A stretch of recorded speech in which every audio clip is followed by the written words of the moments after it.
আসসালামু আলাইকুম রহমতুল্লাহি ওয়া বারাকাতুহু। আলহামদুলিল্লাহ ওয়াসসালাতু ওয়াসসালামু আলা রাসূলিল্লাহ। এখন যে বিষয়বস্তুর উপরে আলোচনা হবে সেটা হচ্ছে তায়াম্মুমের আদেশ। তায়াম্মুম হচ্ছে যে আপনি যদি পানি না পান বা পানি ব্যবহার করার উপযোগ নেই, আপনার শরীর এতটাই খারাপ, তখন আপনি মাটির অজু বা মাটির গোসল করতে পারেন।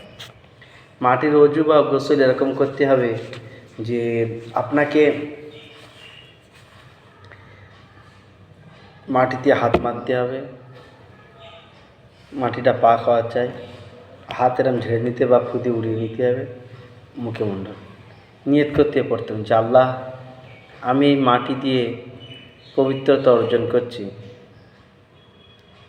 মাটির অজু করছি, বা যদি গোসল হয় তাহলে আমি মাটির গোসল করছি, এই কথাটা মুখে বলতে হবে। বলে দুটো হাত মেরে মাটিতে ঝেড়ে নিয়ে বা ফু দিয়ে প্রথম মুখমণ্ডলটায়, তারপর দ্বিতীয়বার আবার মারতে হবে, ঝেড়ে নিয়ে প্রথম এরকম 3টা আঙুল এই যে হাতের উপর রাখতে হবে, এইভাবে টেনে নিয়ে আসতে হবে।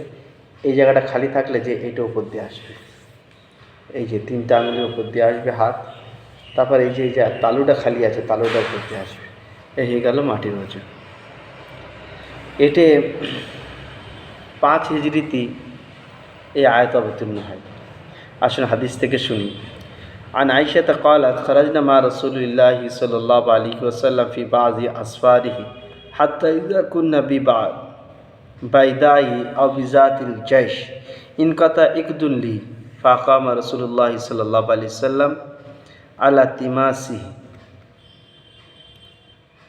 وأقام الناس معه وليسوا على ماء فأتى الناس إلى أبي بكر فقالوا ألا ترى إلى ما صنعت عائشة أقامت برسول الله صلى الله عليه وسلم بالناس معه وليس على ماء وليس معهم ماء فجاء أبو بكر رسول الله صلى الله عليه وسلم وازن رأسه على فخذه قد نام فقال حبست رسول الله صلى الله عليه وسلم والناس وليس على ماء وليس معهم ماء قالت إلى آخر الحديث رواه البخاري ومسلم। হাদিসটা খুবই লম্বা। তো হযরত আয়েশা সিদ্দিকা বলছেন যে রসুল পাক সাল্লাল্লাহু আলাইহি সাল্লামের সঙ্গে আমরা একটা সফরে ছিলাম। আমরা যখন সফর থেকে ফিরছিলাম তখন আমরা মাকামে বাইদা বা জাতুল জৈশ নামক জায়গায় পৌঁছাই। এটা মদিনা ও খাইবার থেকে মধ্যবর্তী জায়গায়। তো এখানে আমার গলার হার পড়ে যায়, আর আমি হারটা ধার নিয়ে গেছিলাম আমার বড় বোন আসমা থেকে। রসুলকে জানলাম যে আমার হার হারিয়ে গেছে। তো রসুল পাক সাল্লাল্লাহু আলাইহি ওয়াসাল্লাম সাহাবাদেরকে আদেশ করলেন যে হার খোঁজো আর সবাইকে নিয়ে আজকে পড়া ওঠালো, তাম্বু এখানেই টাঙাও, রাত এখানেই অতিবাহিত করতে হবে, কেন হার খুঁজতে খুঁজতে সন্ধে হয়ে গিয়েছে। তো আবু বকর রাদিয়াল্লাহু তাআলা আনহুর কাছে সাহাবারা, বেশ কিছু সাহাবারা একটু নালিশ মতন জানালেন যে দেখো দিন তোমার বেটি কী করলে, তার কারণে আজকে আমাদের এখানে থাকতে হচ্ছে। এখানে না পানি আছে, আর না আমাদের কাছে পানি আছে, আর না এই আশেপাশে পানি আছে। হয়তো আবু বকর রাদিয়াল্লাহু আনহু 2-5 দিন যখন এই কথা বলেছেন, উনি রসুলের খিমায় আসলেন। এসে দেখতে হয় নবী পাক সাল্লাল্লাহু আলাইহি ওয়াসাল্লাম নবী হযরত আয়েশা সিদ্দিকা রাদিয়াল্লাহু আনহা রানের উপরে মাথা দিয়ে ঘুমাচ্ছেন। তো হযরত আয়েশা সিদ্দিকাকে অনেক কিছু বললেন বিনা আওয়াজেই বা হালকা আওয়াজেই, আর কোঁকে পাঁজরায় গুঁতো মারলেন রেগে।